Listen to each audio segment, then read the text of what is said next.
আল্লাহ রাব্বুল আলামিনের এই কোরআনের কথা বলা হবে, আর তোমার কাছ থেকে অনুমতি নিতে হবে। কোরআন কি তুমি সৃষ্টি করেছো? কথা বলেন ঠিক কিনা?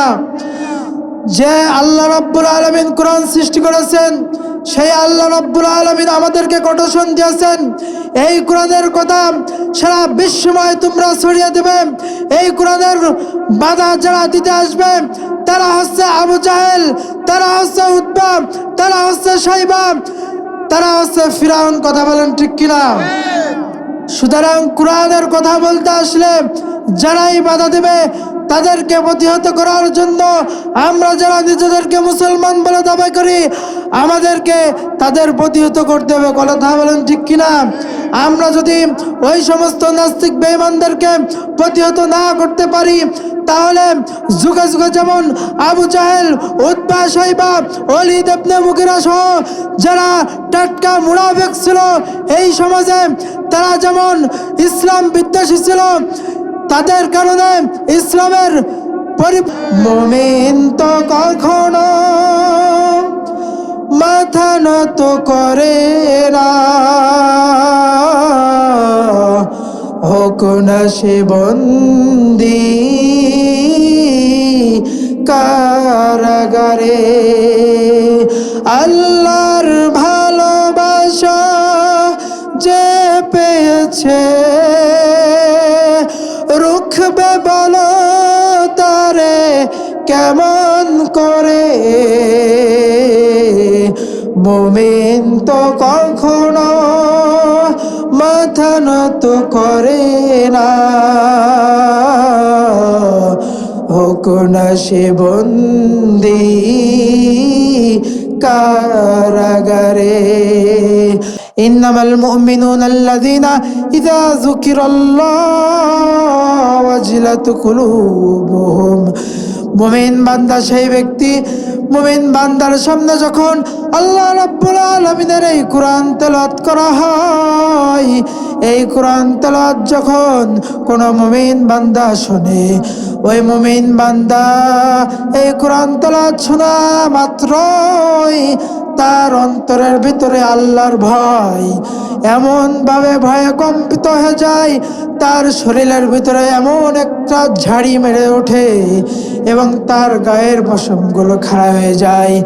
যাদের অন্তরের ভিতরে এবং যাদের শরীরের ভিতরে এমন হয়, তারাই হলো প্রকৃত মুমিন হয়ে যায়।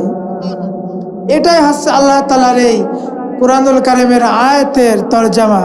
আল্লাহ বলছেন, ইন্নামাল মুমিনুনা আল্লাযীনা ইযা যুকিরাল্লাহ ওয়াজিলাত কুলুবুহুম।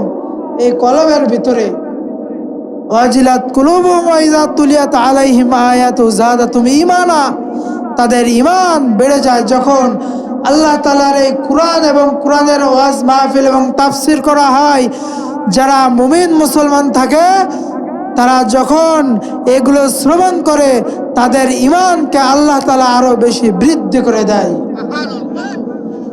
এজন্য সম্মানিত হাজিরিন, মুমিন বান্দা আমাদের হতে হবে।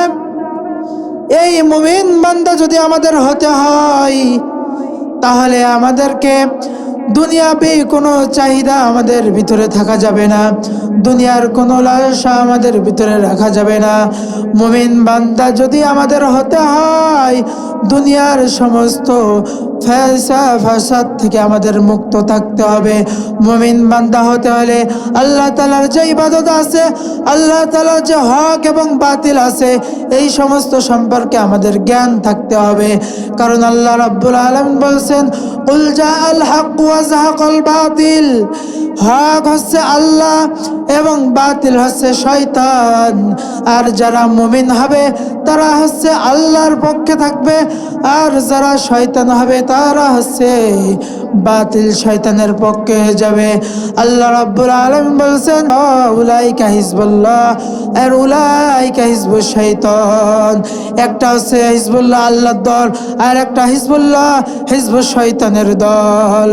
তাহলে যারা মুমিন হয় তারা হচ্ছে হিজবুল্লাহ আল্লাহর দলে যায়, আর যারা শয়তান হয় উলাইকা হিজবুশ শয়তান, তারা হচ্ছে শয়তানের লালন পালন পশুর মতো আচরণ করে। সুতরাং যারা মুমিন হয় তারা কখনো আল্লাহ তাআলার এই তাফসীর মাহফিলে বাধা দিতে পারে না। কথা বলেন। অনেক জায়গায় আমরা দেখি এই তাফসীর মাহফিল করতে যে এখন অনুমতি নিতে হচ্ছে। বর্তমানে কোরআনের কথা বলা হবে, তোমার মতো নাফরমান, তোমার মতো নাস্তিক, তোমার মতো কুলাঙ্গার, তুমি কি হয়ে পড়েছো? আল্লাহ রাব্বুল আলামিনের এই কোরআনের কথা বলা হবে আর তোমার কাছ থেকে অনুমতি নিতে হবে। কোরআন কি তুমি সৃষ্টি করেছো? কথা বলেন ঠিক কিনা? যে আল্লাহ রাব্বুল আলামিন কোরআন সৃষ্টি করেছেন, সেই আল্লাহ রাব্বুল আলামিন আমাদেরকে কোটেশন দিয়েছেন। এই কোরআনের কথা সারা বিশ্বময় তোমরা ছড়িয়ে দেবে।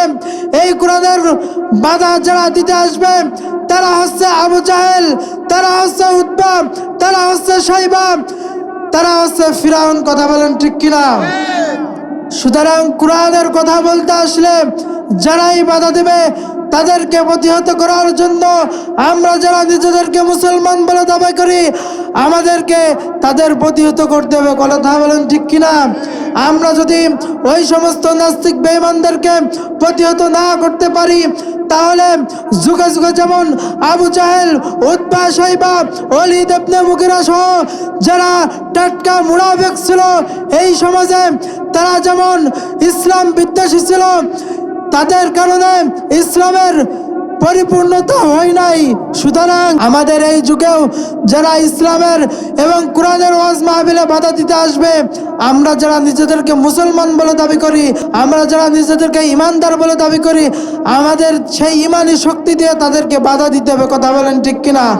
আমরা যদি বাধা দিতে না পারি, আমরা যদি ইমানি শক্তি যদি দুর্বল করে ফেলি, আমরা যদি কাফেরদের কাছ থেকে আমাদের ইমানি শক্তি যদি দুর্বল হয়ে যায় তাহলে ওই কাফেররা আমাদেরকে পায়ে বসবে। কথা বলেন ঠিক কিনা?